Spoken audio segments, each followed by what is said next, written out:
Welcome back to Here I Stand. Pastor Kevin Lindstrom, joined by Pastor James Pittman. We are celebrating the Declaration of Independence. We are celebrating Independence Day. The holiday is not July 4th. The holiday is Independence Day, right, James? Yeah. You know, there's a real quick. There was a quick test that people got wrong. They said, "Is there a July 4th in England?" And people said no. I have been to England on July 4th. So but yeah, the people try to say Independence Day. Yeah. So, James, I mentioned two presidents who died on July 4th.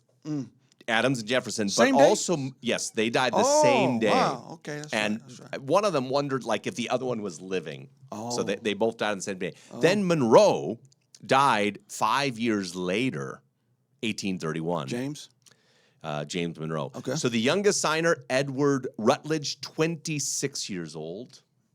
The oldest, Benjamin Franklin, at 70. James, is there something written on the back of the Declaration of Independence? Is there? It's not a map.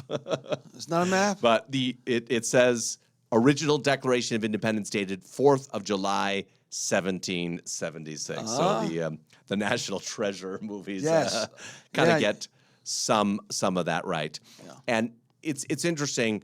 John Hancock. There's a question. He signed on behalf of Massachusetts, John Hancock, and he signed his name in very large letters. The biggest, right? Yeah. Right. Yeah.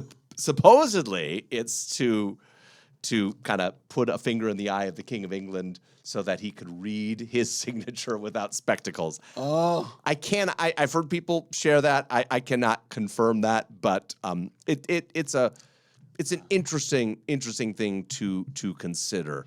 I thought it would be appropriate to mention some of the other names. Sure. Georgia had three signers. Button, that's an interesting name you don't hear very often. Button, Gwinnett, Lyman Hall, George Walton. Maryland, Samuel Chase, William Paca, Thomas Stone, Charles Carroll of Carrollton. Delaware, Caesar Rodney, George Reed, Thomas McKean. Massachusetts, Samuel Adams.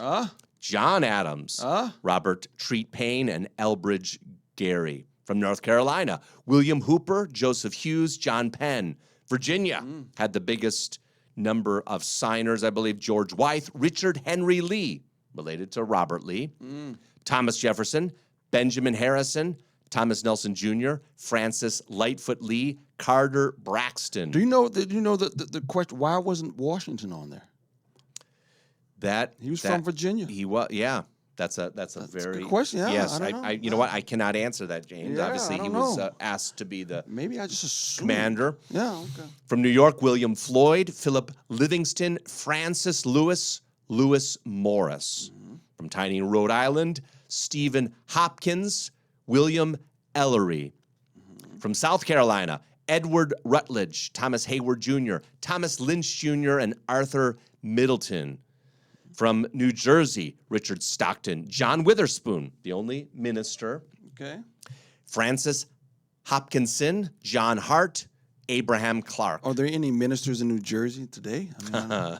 From Connecticut, Joke. Roger Sherman, Samuel Huntington, William Williams, and Oliver Walcott. Okay. From Massachusetts, just John Hancock.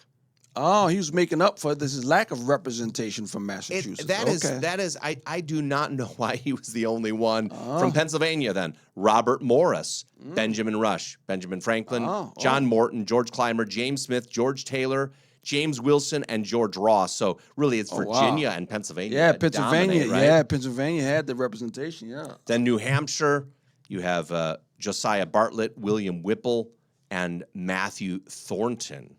So I believe we have all the names. And the reason we read them is, I think, to give these men deserved honor. There's no stretch. They changed the world. Right.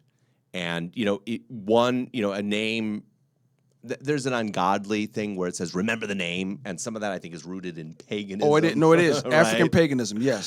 Say the name, yeah. And I see even conservatives sometimes use that language. That, I think, is totally inappropriate. Yeah, no. No. However, the Bible tells us to remember. Yes. To remember those who have gone before you, to be thankful. That's why we read these names. We do not hold them up as demigods in any way. We recognize them as those with flaws, but those that did sacrifice much. And we were talking about before the idea that they were just about all a bunch of deists. Benjamin Franklin is an interesting character. Benjamin Franklin, this is later on, who urged that they would come together for prayer as they were trying to draft the U.S. Constitution. I don't think that was ever enacted. But these were, I would say, many of them were complex men in terms of some of their religious and other ideas, but the Lord used them in a very mighty way. And so one of the questions, James, as we come to this great anniversary, the sesquicentennial, I believe. James, you remember the bicentennial? Yeah. You remember the bicentennial? Probably not much. Yeah. We're about the same age. No. Didn't remember much as I've heard them talk about it, but as children there. Yeah. But so really, here is the question: 250 years later, the words haven't changed, but our nation dramatically. And whether we've lived up to them, to these words, really, that is the question that needs to be answered, doesn't it? And Calvin, it's changed a lot, and since the bicentennial, right? Yeah. I know. Yeah, it's changed a lot since the bicentennial. If you would go back to 1976 and look at the mores of our nation, what businesses were supporting. Now, you might say the seeds, though, James, were there. Oh, yeah. Right. It started in 73 with abortion, right? The seeds of destruction were there. I mean, you can go back even earlier in our nation's history. 1925, I look as a significant year. I think that was the year of the Scopes Monkey trial. Yeah. Things were already, the birth of the modernistic spirit, the humanistic, man-centered spirit. So even 100 years ago, you can see the seeds. Or you go back to the time of the war between the states, the Civil War, post-Civil War. Look at some of the seeds that were planted that have now taken full fruit. So God has allowed this nation to exist, and one thing we know, James, God raises up kingdoms. And he casts them low. Yeah.